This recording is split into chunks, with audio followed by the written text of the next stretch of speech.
5, 4, 3, 2, 1.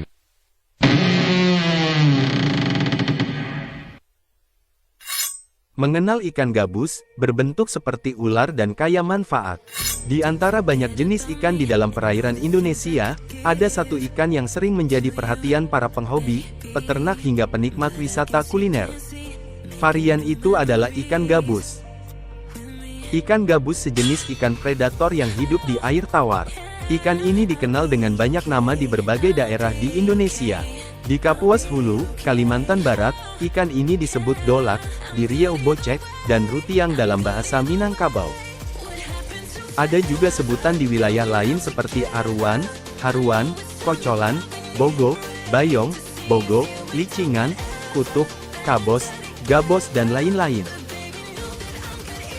Dalam bahasa Inggris ikan ini juga memiliki banyak nama, seperti common snakehead, snakehead murrel, chevron snakehead, striped snakehead, dan juga aruan.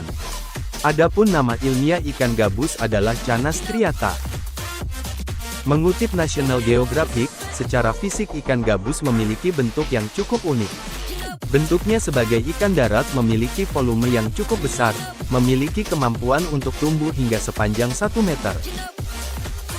Ikan gabus berkepala besar agak gepeng mirip kepala ular, oleh karenanya menjadi alasan mengapa dinamai snakehead, dengan sisik-sisik besar di atas kepala. Tubuh bulat memanjang, seperti peluru kendali. Sirip punggung memanjang dan sirip ekor membulat di ujungnya.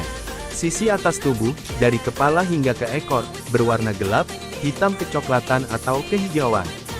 Sisi bawah tubuh putih, mulai dagu ke belakang. Sisi samping bercoret-coret tebal yang agak kabur. Warna ini seringkali menyerupai lingkungan sekitarnya. Mulut besar, dengan gigi-gigi besar dan tajam.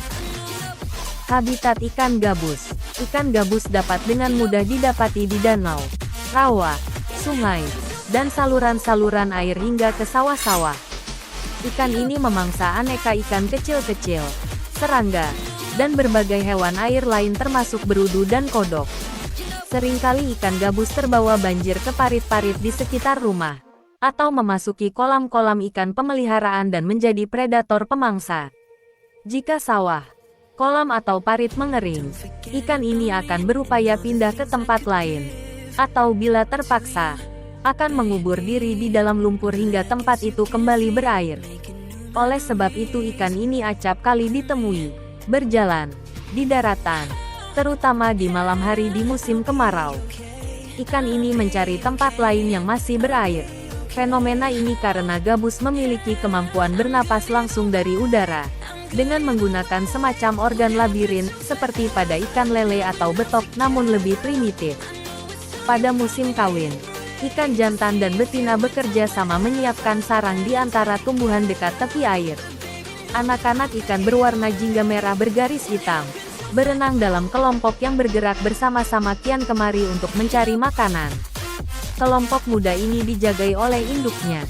Ikan ini tersebar di sejumlah penjuru negara tidak hanya Indonesia, seperti Pakistan di barat, Nepal bagian selatan, kebanyakan wilayah di India, Bangladesh, Sri Lanka, Tiongkok bagian selatan, dan sebagian besar wilayah di Asia Tenggara.